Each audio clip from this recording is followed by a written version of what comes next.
문재인 정부 국정과제인 권력기관 개혁 마무리를 위해서 민주당과 정부, 청와대가 속도를 내고 있습니다. 어제 협의회를 열었는데 여기서 검찰의 직접 수사 분야 한정, 그리고 광역단위 자치경찰제 시행, 그리고 여기에다 이 국가정보원 이름 변경까지 결정을 했습니다. 물론 이 법안이 국회 문턱을 넘어야 적용이 되는데 민주당은 이 법안의 연내 통과를 목표로 하고 있습니다. 취재기자 연결해서 자세한 내용 알아보겠습니다. 한현희 기자. 네, 국회입니다. 네, 어제 발표 내용부터 다시 한번 짚어보겠습니다. 이 검찰 권한 어떻게 축소하겠다는 겁니까? 네, 이 직접 수사 개시 범위를 6개 분야로 한정하기로 했습니다. 부패, 경제, 공직자와 선거, 방위산업과 대형 참사가 이에 해당합니다. 또 앞으로 법 시행령을 개정해서 검찰 수사 대상을 4급 이상 공무원 범죄와 뇌물액수 3천만 원 이상인 부패 범죄, 또 피해액이 5억 원 이상인 사기, 배임 등의 경제 범죄로 제한하겠다고 했는데요. 이와 함께 검경 관계를 수직적인 지휘에서 수평적인 협력으로 바꾸기로 했습니다. 또 중요 수사 절차에서 검찰과 경찰 의견이 다를 땐 반드시 사전 협의를 거치도록 했는데요. 직접 들어보시겠습니다. 이번 후속 조치는 그동안 검찰의 문제점으로 지적되어 온 과도한 직접 수사를 대폭 축소하는 등 검찰에 집중된 권한을 분산시켰습니다. 네, 국가정보원 개혁이 필요하다는 목소리도 있었는데 일단 이름부터 바뀐다고요? 네, 그렇습니다. 국가정보원 이름을 21년 만에 대외안보정보원으로 바꾸기로 했습니다. 이전 정부까지 국내 정치 개입과 민간인 사찰 등 이 불법 행위가 줄곧 불거졌던 만큼 직무 범위 조정이 불가피하다는 건데요.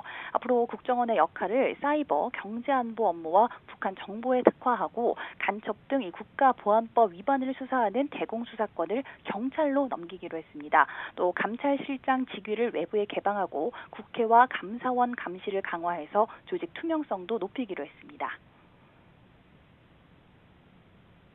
국내 정치 개입 근절을 실천하고 있지만 이러한 개혁 조치가 불가역적으로 완성되기 위해서는 국가정보원법 개정이 반드시 필요합니다. 네, 검찰과 국정원의 권한 상당수가 경찰로 넘어가게 되는 건데 경찰력이 너무 비대해지는 것 아니냐는 일부 우려에 대해서 여당 어떤 입장입니까? 네, 말씀하신 것처럼 이번 발표로 경찰은 이 기존의 검찰이 가지고 있던 1차 수사권과 수사 종결권을 행사할 수 있고 또 국정원의 대공 수사권도 넘겨받게 됩니다. 때문에 경찰 권력이 너무 커지는 게 아니냐는 지적이 나오는데요. 민주당에선 부작용을 막기 위해 자치경찰제를 도입하는 방안을 제시했습니다. 국가수사본부와 자치경찰 조직을 새로 만들어서 수사사무는 국가수사본부장이 지휘 감독하고 또 자치경찰은 관할 지역의 생활안전과 교통, 여성아동, 노약자 보호, 지역행사 경비 등을 맡게 한다는 계획인데요. 이에 따르면 현행 경찰 조직 체계는 유지되지만 자치경찰에 대한 지휘 감독은 시도지사 소속 자체위원회가 맡게 됩니다. 민주당은 관련 법안을 올해 안에 처리한다는 계획이죠. 정치권 반응 어떻습니까? 네, 이 같은 내용을 발표한 민주당 조정식 정책위 의장은 관련 법안의 법제화를 속도감 있게 추진하겠다고 강조했습니다.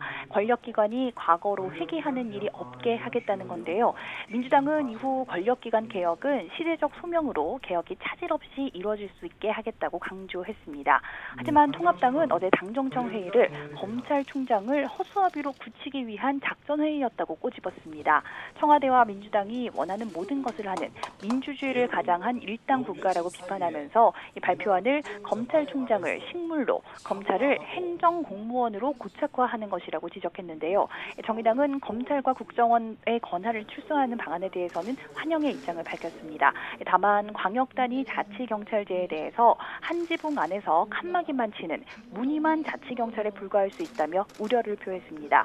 또 수사경찰의 독립성 확보 방안과 정보경찰과 보안경찰 개혁 방안은 빠져 있어서 권력기관 개혁이라는 측면에서 미흡하다고 지적하면서 자치경찰제 도입 방안 재검토를 촉구했습니다. 개혁 대상이 된 검찰 그리고 경찰의 입장 역시 궁금합니다. 이 상반된 입장일 것 같은데 어떻습니까? 네, 검찰은 일단 공식 입장은 내놓지 않고 있습니다. 다만 경찰청장은 참석시키면서 검찰총장은 쏙 빼놓은 당정청 협의가 열린다고 할 때부터 예고된 결과라는 자조적 반응이 나오고 있습니다. 특히 검찰 내부에서는 수사 대상을 직급과 액수로 구분한 것이 문제라는 지적이 잇따랐습니다. 수사 진행 과정에서 비리 연루자나 뇌물액, 피해 규모 등이 수시로 바뀌는 걸 전혀 고려하지 않아서 혼란이 불가피하다는 겁니다. 한 검찰 간부는 이 직급과 금액으로 수사를 제한한다는 발상 자체가 탁상 행정이라는 비판과 함께 또 권력에 대한 수사를 차단하려는 의도가 아닌지 의심된다고 비판했습니다. 경찰은 검찰과 수직 관계가 아닌 수평적 협력 관계로 전환된 데 큰 의미를 부여했습니다. 다만 막강해진 경찰 권력을 분산 통제하기 위해서 자치경찰제가 도입된 데 대해서는 아쉬움도 드러냈는데요. 경찰 관계자는 최근 잇따른 광역자치단체장 성추행 사건 같은 경우 사실상 시도지사 소속 경찰위원회가 맡게 돼서 독립적 수사가 어려워질 수도 있다고 지적했습니다. 지금까지 국회에서 전해드렸습니다.